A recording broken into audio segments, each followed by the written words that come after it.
नमस्कार। ज्योग्राफी के दूसरे चैप्टर में आज हम लोग पढ़ेंगे संक्रांति क्या होता है, इसको सोलस्टिक कहते हैं। सूर्य के उत्तरायण और दक्षिणायन की सीमा को संक्रांति कहते हैं। उत्तरायण यानी कि कर्क रेखा तक जाना और मकर रेखा तक जाना। पहले एक बात हम लोग को जान लेना है कि पृथ्वी सूर्य के चक्कर लगाती है, न कि सूर्य पृथ्वी का चक्कर लगाता है। इसलिए लेकिन यहाँ बोर्ड पे समझाना मुश्किल है, इसलिए बार बार ये बताया जाएगा कि सूर्य जो है सो पृथ्वी के ऊपर नीचे हो रही है। तो 21 जून को और 22 दिसंबर को, 21 जून को कर्क संक्रांति कहते हैं, 22 दिसंबर को मकर संक्रांति कहते हैं। सूर्य के उत्तरायण और दक्षिणायन की सीमा को संक्रांति कहा जाता है। 21 जून को सूर्य कर्क रेखा पर लंबवत पड़ता है। 21 जून को सूर्य कर्क रेखा पर लंबवत पड़ता है। इस दिन उत्तरी गोलार्ध में सबसे बड़ा दिन होता है, यानी कि सूर्य जो है 21 तारीख को यहाँ पे होता है। तो सूर्य का प्रकाश जो है 21 जून को इन क्षेत्रों में ज्यादा पड़ता है।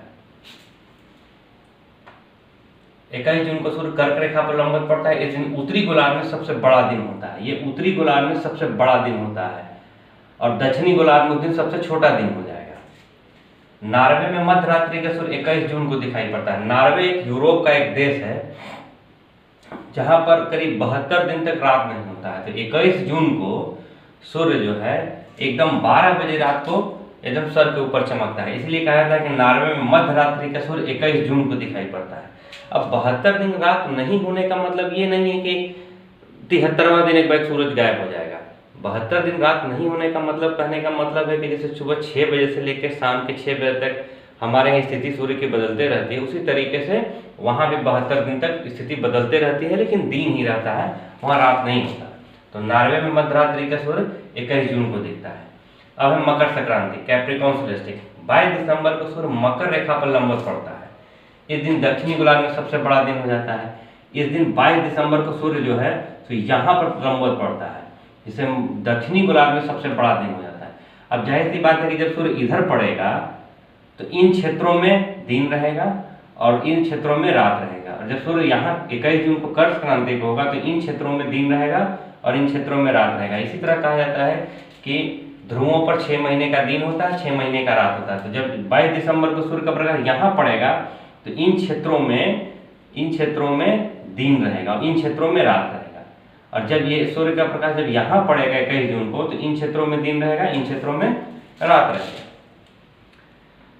तो सूर्य की किरणें भूमध्य रेखा पर लंबवत पड़ती हैं, सर्वत्र दिन और रात बराबर होते हैं, उसको विषुव कहते हैं। अब कैसे सूर्य की किरणें भूमध्य रेखा पर लंबवत पड़ेंगी? सूर्य की किरणें लंबवत पड़ती हैं यहाँ पे, ये कहलाता है विषुव। ये होता है 23 सितंबर को और 21 मार्च को। कैसे होता है? जब 21 जून को सूर्य यहाँ होगा तो जून, जुलाई, अगस्त और सितंबर, तो सितंबर में जब सूर्य का प्रकाश यहाँ पड़ेगा तो संपूर्ण पृथ्वी पर दिन और रात बराबर होंगे। कहने का मतलब ये है कि जब सूर्य सेंटर पे आ जाएगा तो ऊपर भी बराबर प्रकाश मिलेगा, नीचे भी बराबर प्रकाश मिलेगा, इसलिए संपूर्ण पृथ्वी पर दिन और रात उस समय बराबर हो जाएगा। तो सितंबर के बाद अक्टूबर, नवंबर और फिर दिसंबर। तो 22 दिसंबर को सूर्य मकर रेखा पर लंबवत हो जाता है। तो 23 सितंबर और 21 मार्च को सूर्य बसंत विषुव, इसको बसंत विषुव का, 23 सितंबर को शरद विषुव और 21 मार्च को बसंत विषुव कहते हैं। और फिर यही कंडीशन बदलेगा, फिर दिसंबर, जनवरी, फरवरी और मार्च। फिर मार्च को सूर्य का प्रकाश भूमध्य रेखा पर लंबवत पड़ेगा, इसीलिए कहा जाता है कि 23 सितंबर को शरद विषुव और 21 मार्च को बसंत विषुव। इस दिन संपूर्ण पृथ्वी पर दिन और रात बराबर हो जाते हैं, यानी कि जब सूर्य का प्रकाश यहाँ पड़ेगा इन 2 तारीखों में तो संपूर्ण पृथ्वी पर दिन और रात उस समय बराबर रहेंगे। ध्रुवों पर 6 महीने का दिन और 6 महीने का रात होता है, ये आपको बता ही जा चुका है। सूर्य ग्रहण किसको कहते हैं? सूर्य ग्रहण कहते हैं जब कभी सूर्य और पृथ्वी के बीच चंद्रमा आ जाती है तो सूर्य ग्रहण कहलाता है। जब कभी सूर्य और पृथ्वी के बीच चंद्रमा आ जाती है तो सूर्य ग्रहण कहलाता है। जब चंद्रमा बीच में आ जाएगी तो सूर्य का प्रकाश पृथ्वी पर न पड़ते चंद्रमा पर पड़ने लगेगा, इसलिए इसे सूर्य ग्रहण कहते हैं। अब बात है कि हम पृथ्वी से देखते हैं, इसलिए हम इसको सूर्य ग्रहण कहते हैं।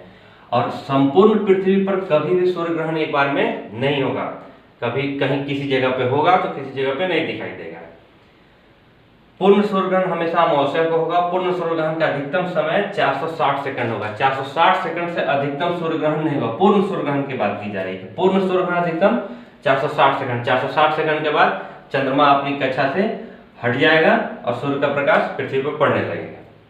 दूसरा है चंद्रग्रहण। जब कभी सूर्य और चंद्रमा के बीच पृथ्वी आ जाती है तो सूर्य का प्रकाश चंद्रमा पर न पड़कर पृथ्वी पर पड़ने लगता है।